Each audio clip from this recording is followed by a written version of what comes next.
কোনো সাধারণ travel video নয়, এটি একটি গল্প, তিনটি জায়গার যেখানে প্রকৃতি কথা বলে আর মানুষ চুপ করে শোনে। যদি শহর তোমাকে ক্লান্ত করে, এই তিনটি জায়গার নাম মনে রেখো: ঘাটশিলা, কাকড়াঝোড় এবং বেলপাহাড়ি। বাংলার তিনটি সবচেয়ে আনরেটেড স্বর্গ। তাহলে চলুন শুরু করা যাক স্বর্গে যাওয়ার গল্প। প্রথমেই আপনাকে আসতে হবে হাওড়া স্টেশন। হাওড়া বারবিল জনশতাব্দী এক্সপ্রেস ধরে আমরা পৌঁছেছিলাম ঘাটশিলা। বারবিল জনশতাব্দী এক্সপ্রেসের সময় ছাড়ার সময় হচ্ছে 6:20। তখন দেখা যাক ট্রেনটি কখন ছাড়ে। একদম সঠিক সময়ে আমাদের ট্রেন ছাড়লো। আচ্ছা, ঘড়িতে সময় এখন 9:30। আমাদের ঘাটশিলা স্টেশনে আমরা পৌঁছে গেছি। আমাদের অটো আগে থেকেই বলা রয়েছে।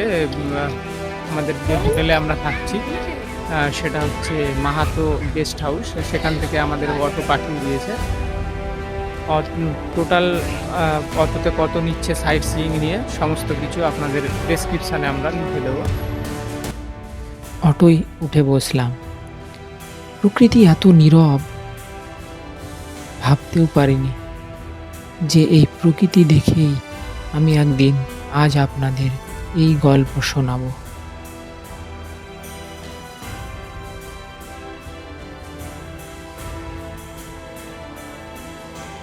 না, এ পরিবেশ শহুরে পরিবেশ নয়, এ পরিবেশ গ্রাম্য পরিবেশ। কোথাও দেখলাম কিছু মানুষ ছোট ছোট কাঠ কুড়িয়ে ঘরে নিয়ে যাচ্ছে, আবার কোথাও দেখলাম একদল গরু একসঙ্গে চড়তে বেরিয়েছে। এই সুন্দর রাস্তা ধরে আমরা এগোতে থাকলাম আমাদের প্রথম গন্তব্য ধারাগিরি ওয়াটারফলের উদ্দেশ্যে।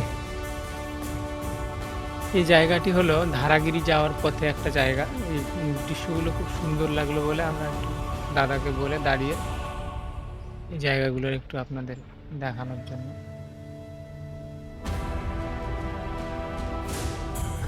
অবশেষে এসে পৌঁছালাম আমাদের প্রথম গন্তব্যের কাছাকাছি। জায়গাটি আপনাকে ট্রেক করে যেতে হবে কিছুটা। ওই যে সবুজ কালারের জামা পরা মেয়েটি দেখছেন, এই ছোট্ট মেয়েটি আমাদের আজকের গাইড। সেই নিয়ে যাচ্ছে আমাদের ধারাগিরি ওয়াটারফল দেখার জন্য। অবশ্যই আপনারা একটা গাইড নেবেন। আমরা এই পথ ধরে এগিয়ে চললাম ধারাগিরি ওয়াটারফলের উদ্দেশ্যে। পথে যেতে যেতে খুব সুন্দর পাতিলেবুর গন্ধ বেরোচ্ছিল। গাইডকে জিজ্ঞেস করতে বলল এখানে নাকি চাষ হয়।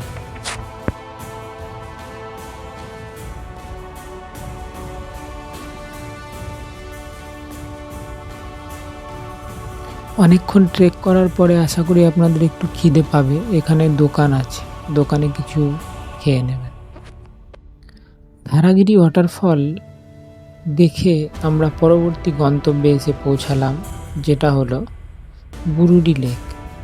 লেকটির চারিদিকে পাহাড়, নীরবতা আর শান্ত জল, ঠিক যেমন আমরা ছোটবেলায় ওয়ালপেপারে দেখতাম। এই লেকে কিছুক্ষণ পা ডুবিয়ে বসে থাকলাম মনটাকে শান্ত করার জন্য। তারপর আমরা এবার বেরিয়ে পড়ব আমাদের হোটেলের উদ্দেশ্যে। আচ্ছা, ওটা কিন্তু হোটেল নয়, আমি ভুল বললাম। ওটা হলো একটা মাটির বাড়ি। চলুন আপনাদের দেখাবো।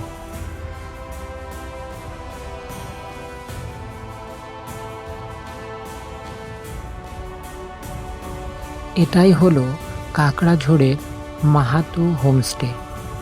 আচ্ছা, কাকড়াঝোড়ে কিন্তু ঝিনুক হোমস্টেও রয়েছে, সেখানেও আপনারা থাকতে পারেন। খুব ফেমাস একটা হোমস্টে।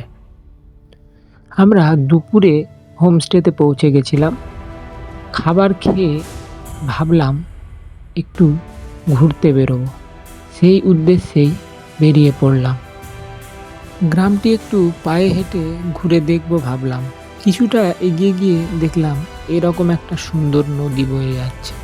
প্রকৃতি যেন নিজের ডালায় সাজিয়েছে নিজেকে। আরও কিছুটা এগিয়ে গেলাম। কিছুটা এগিয়ে যেতেই দেখলাম ভৈরব বাবা লেক।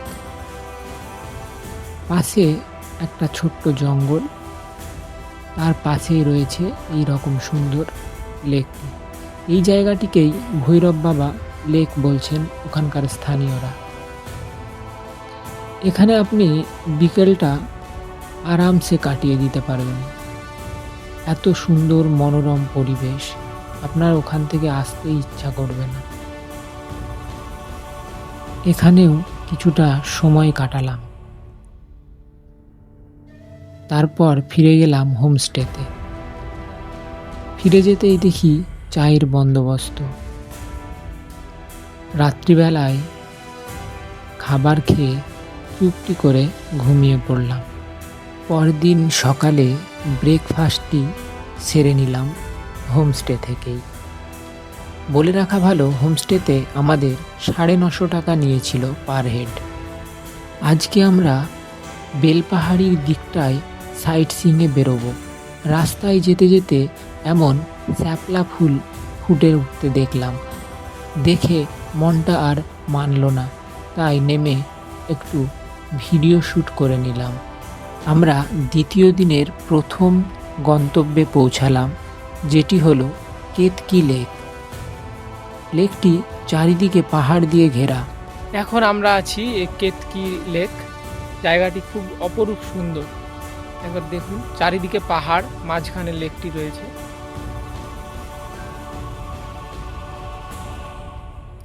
আমরা এগিয়ে চললাম আমাদের দ্বিতীয় দিনের দ্বিতীয় গন্তব্যের উদ্দেশ্যে। রাস্তায় যেতে যেতে আপনারা দেখতে পাবেন অসম্ভব সুন্দর সব ল্যান্ডস্কেপ। দেখতে দেখতে আপনারা পৌঁছে যাবেন আপনাদের দ্বিতীয় গন্তব্য, যেটির নাম হলো ঢাঙ্গি কুসুম ওয়াটারফল। এটাই যেতেও কিছুটা ট্রেক করতে হয়। রাস্তায় আপনারা দেখতে পাবেন পাথরের তৈরি বিভিন্ন ধরনের জিনিস বিক্রি হচ্ছে। এগুলো ইনারা নিজেরাই তৈরি করেন।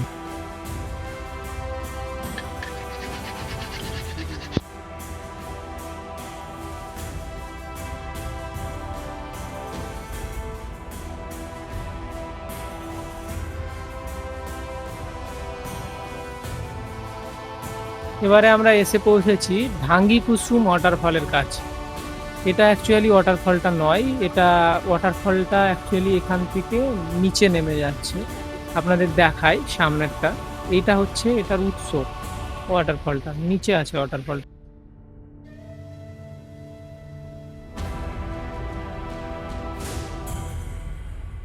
ঢাঙ্গি কুসুম ওয়াটারফল দেখার পরে আমরা আবার এগিয়ে চললাম আমাদের তৃতীয় গন্তব্য, যেটির নাম হলো গাররাসিনি হিল। এই গাররাসিনি হিলে উঠতে গেলে আপনাকে অনেকটাই ট্রেক করতে হবে, তবে রাস্তাটা কিন্তু খুব ডেঞ্জারাস। কারণ এই ছোট ছোট নুড়ি, আপনার একটু যদি পাটা ফসকে যায় তাহলে আপনার পায়ে লেগে যাওয়ার সম্ভাবনা রয়েছে। উঠতে আমাদের একটু কষ্ট হলেও যে ভিউ আমরা দেখলাম তাতে প্রাণ জুড়িয়ে গেল। একবার ভিউটি দেখুন, ওই দূরে একটা ছোট্ট লেক দেখা যাচ্ছে, সেইখানেও আমরা যাব। সেই লেকটির নাম হলো খান্দারানি লেক। পাহাড়ের উপর থেকে নেমে হালকা খাওয়া দাওয়া করে নিলাম। খেয়ে দিয়ে এবার আমরা এগিয়ে চললাম পরবর্তী গন্তব্য, যেটি হলো খান্দারানি লেক। খান্দারানি লেকটি এতটাই সুন্দর যে আপনাদের ছবির মতো মনে হবে। খান্দারানি লেক দেখে নিয়ে আপনারা এবার বেরিয়ে পড়ুন ঘাগরা রিভার রক এর উদ্দেশ্যে। এটি হলো ঘাগরা রিভার রক। অনেকে এটাকে ঘাগরা ওয়াটারফলও বলে। এটা মোটেও ওয়াটারফল নয়, কিছুটা দূর থেকে জলটা পড়ছে।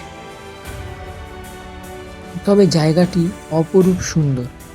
এটি দেখে আমরা কিছুটা হালকা করে খাওয়া দাওয়া করে নিলাম এবং তারপরে কিছু কেনাকাটা করে আমরা বেরিয়ে পড়লাম তারাফিনি ব্যারেজের উদ্দেশ্যে। তারাফিনি ব্যারেজটি ছিল আমাদের কাকড়াঝোড় এবং বেলপাহাড়ি ট্যুরের সর্বশেষ গন্তব্য। তারাফিনি ব্যারেজটি কিছুটা নিচে নেমে দেখলে এই রকম ভিউ পাওয়া যায়। আমাদের এই গল্প আজকে এই পর্যন্তই ছিল। আমরা এই ব্যারেজটি দেখার পরে বেরিয়ে পড়লাম আমাদের গন্তব্য আবার ঘাটশিলার উদ্দেশ্যে। সেখান থেকেই আমাদের হাওড়াগামী ট্রেন ছিল।